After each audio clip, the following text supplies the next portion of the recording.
नमस्कार, मैं हूं अनुराग चड्ढा। इनसाइड विद अनुराग में आपका स्वागत है। दोस्तों, अगर आप अपना बोरिया बिस्तर बांधकर कनाडा, अमेरिका या दुबई भागने की सोच रहे हैं या सोचते हैं कि बच्चों का भविष्य, अच्छी जिंदगी और पैसा सिर्फ विदेश में ही है, तो रुकिए, थोड़ा सा ठहरिए और कान खोल कर सुनिए, क्योंकि जिस भविष्य के लिए आप अपना देश, अपनी मिट्टी छोड़ने को तैयार हैं, वो भविष्य अब कहीं और नहीं बल्कि आपके अपने उत्तर प्रदेश में दस्तक दे रहा है। यह कोई चुनावी वादा नहीं, कोई चुनावी जुमला नहीं, बल्कि 1000 पन्नों का वो ब्लूप्रिंट है, जो शपथ पत्र है, जो यूपी की तकदीर और तस्वीर दोनों को बदलने का दमखम रखता है। तो खबर क्या है?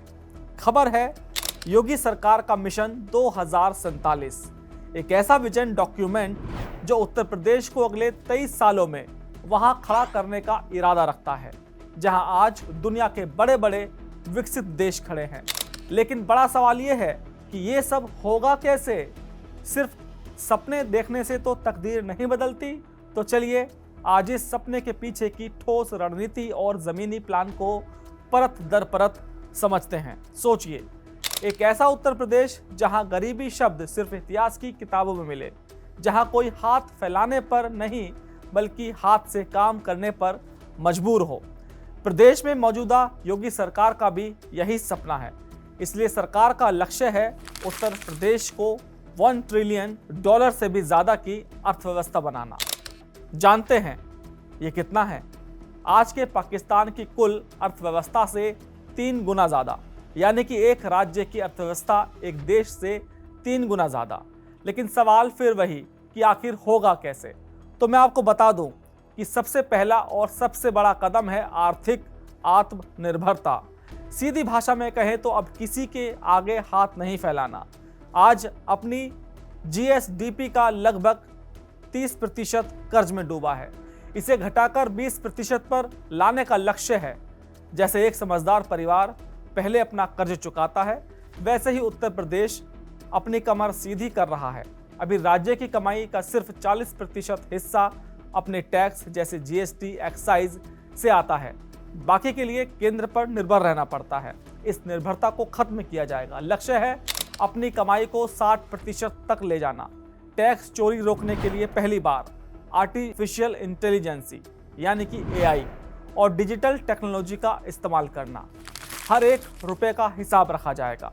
मतलब जो प्रदेश का पैसा चुराएगा उसे टेक्नोलॉजी खोज निकालेगी। मतलब साफ है, अब यूपी मांगने वाला नहीं, कमाने वाला राज्य बनेगा। साथ ही घर के चूल्हे चौके में अपनी प्रतिभा को जला देने वाली महिलाएं अब प्रदेश की अर्थव्यवस्था चलाएंगी। वर्कफोर्स में महिलाओं की भागीदारी जो कभी 13% थी, अब उसे 60% ले जाने का बड़ा लक्ष्य है। इसके साथ ही सरकार किसानों को अन्नदाता नहीं बल्कि अर्थदाता बनाना चाहती है। ये सिर्फ एक नारा नहीं, इसके पीछे पूरी साइंस है। उत्तर प्रदेश के किसान गेहूं चावल के साथ साथ अब उच्च मूल्य वाली फसलें जैसे कि फल, फूल, सब्जियां और औषधीय पौधों की खेती पर जोर देंगे। प्रदेश में कोल्ड चेन का जाल बिछाया जाएगा। फूड प्रोसेसिंग हब और एग्री एक्सपोर्ट हब बनेंगे। मतलब अब किसान की उपज सीधे खेत से निकलकर यूरोप और अमेरिका के बाजारों में बिकेगी। बिचौलियों का खेल खत्म होगा। साथ ही नई प्रजाति के बीज, खेती के नए तरीके के लिए बड़े बड़े रिसर्च संस्थान खोले जाएंगे ताकि कम जमीन में ज्यादा और बेहतर पैदावार हो सके। यह तो हो गई जमीनी स्तर पर बात, लेकिन अब मैं जो आपको बताने जा रहा हूं उसे सुनकर आप चौंक जाएंगे। मिशन 2047 के डॉक्यूमेंट पर इस बात पर विचार किया गया कि भविष्य में उत्तर प्रदेश अपने खुद के सैटेलाइट को लॉन्च करने पर विचार कर सकता है। जी हाँ, खुद का स्पेस प्रोग्राम और सैटेलाइट। अब आप पूछेंगे कि आखिर क्यों? ताकि प्रदेश के संसाधनों की सटीक मैपिंग हो सके। कहाँ खनिज है, कहाँ पानी है, इसका पता आसमान से लगाया जा सके।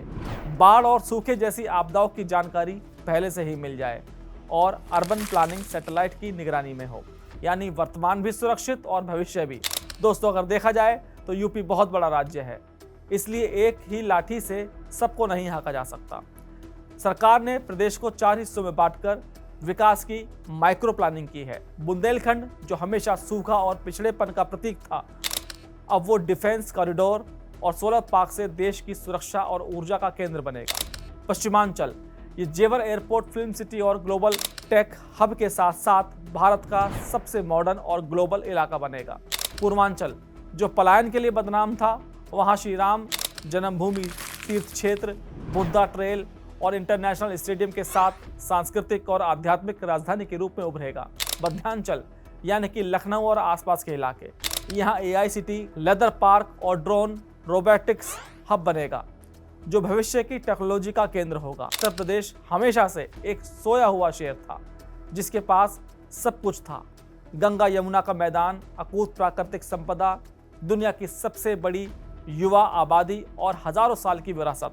लेकिन दशकों तक इसे सिर्फ जाति धर्म के अखाड़े में लड़ाया गया। इसे बीमारू राज्य का तमगा पहनाकर इसका मजाक उड़ाया गया।